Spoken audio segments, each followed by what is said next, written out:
Welcome back. Have you ever wondered what it would be like to experience a past life?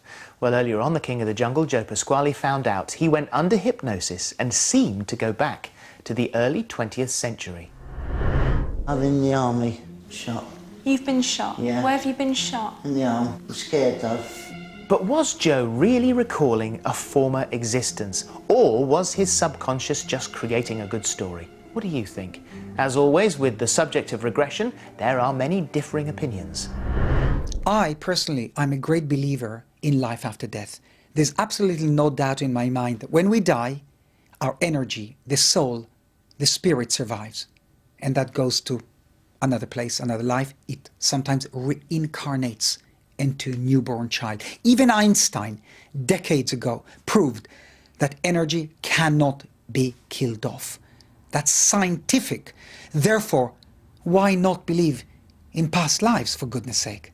There have been loads of experiments looking for a spirit or a soul or something that leaves the body at death and not finding it. So what really happens to this energy? Well, it turns into worms who eat you, or bacteria who break down your body, or it gets sent up as smoke in the crematorium. The energy goes back into the world. We are just creatures of flesh and blood. We go back, ashes to ashes, dust to dust. That's where the energy goes. There is no altered state of mind when people are regressed. They're simply relaxed and behaving in a way that they think they are expected to behave. There's nothing the hypnotist needs to do to put them in any altered state, because there is no altered state. They're simply reacting in the way they have been told to react. They're lying back comfortably in a chair with their eyes closed and making up details of a past life. What does Joe make of it all? Well, we'll find out very shortly. But first, what of all those details he gave us during his regression? Street names, pub names, war stories. Do any of them check out? Our historian detective has the answers. Joe talks about the life of Samuel Jacobs, born in 1900, who lived through 2 world wars. His regression is stuffed full of detail, and there are certainly some dramatic events that we can check up on. Plenty to go on, you might think, but things aren't always as simple as they seem. Here's his first clue. Where do you live? 18 Stanford Street, Eltham. What's the address or the name of the shop? Samuel's. What's happening now? In a pub. Jacobean Arms, Stella Street. That's my pub.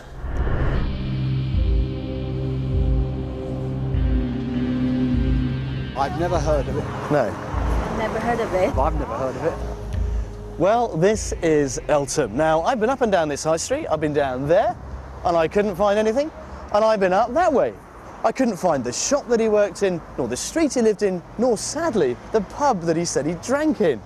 Not altogether the best of starts, you might say, but hey, I don't think it matters, because for my money, it's what he says about his time in the army that might hold all the clues to this story. How old are you, Samuel? 17. Do you know what year it is? It's 1917. I'm in the army. You're in the army? No, it's just private. 17 seems a bit young for a soldier. During the First World War, the age limit was 18. But 3 years into the conflict, and the army were desperate for men. Casualties were up to 400 every day. So it was quite common for young men to lie about their age to join up. There were hundreds of men like Samuel who joined the army at 17. Something finally checks out. But what else does Samuel's life in the army throw up? And where have you sailed from? Portsmouth. Back in 1917, Portsmouth was hugely important, and not just because of the Navy. It was also one of the main transit ports for troops going off to the war in France. And that's not the only clue from the front line. And why is there a nurse with you? What's happened? Shot. In the arm. Which arm? Right arm. Whereabouts in your arm? The shoulder. Where have they brought you? Where's the nurse? Tent. So Samuel was shot and taken to a hospital tent. Well, that's okay. There were field hospitals just behind the trenches, and they administered first aid and carried out emergency procedures. But what about the nurse?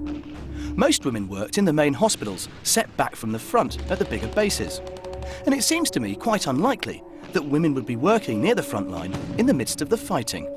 But it's actually true. There were courageous nurses who worked along the front lines, tirelessly helping the injured. Groups like the First Aid Nursing Yeomanry did actually work in field hospitals. How extraordinary that Joe knew about this detail. And this isn't our last discovery. There's something really surprising about the photograph taken by Samuel's mum. Picture taken. Where are you having your picture taken? Home. Who's taking your picture? My mum. Now this one is a real cracker. I didn't think that back in 1917 families had cameras, but I was wrong. For over 40 years they've been readily available, and it's not impossible that Joe's old mum used one of these, the Kodak Box Brownie. It's a little known fact, but how did Joe know that? And I've been really surprised by the detail in his wartime references, but there's one other huge clue in his regression that I can't wait to check out. His beloved van. And what's happened in your life now? Have you met anyone? Have you got family, children? Got a van. It's grey. Does the van have a registration? X93E. And here it is, X928E. We were so excited about Joe's revelation that we had one made up. Because just think, if we could tie this number to a van in the 40s to a Samuel Jacobs, we really would be in business. So we spoke to the DVLA, experts in all things number plate, and this is what they told us. Back in the 30s and 40s, apparently, number plates were made up of 3 numbers and 3 letters. And as you can see, we are a letter short. And what's more, they're all in the wrong order. It was tantalising, but frustrating. It didn't get us anywhere at all.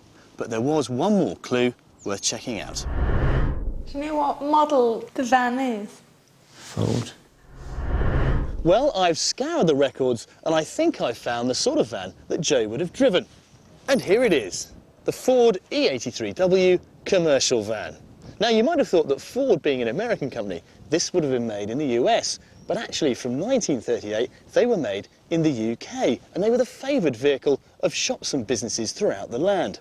It's the right date, it's the right model, it's even the right colour. Joe's story is a really tricky one. I couldn't find any supporting evidence for all that stuff about places and names and addresses, but there were some really surprising details. There was that Box Brownie camera, those fantastic images of the war and the nurse, and of course, that grey van. But what does Joe's story tell us about past life regression? Is it true? You decide.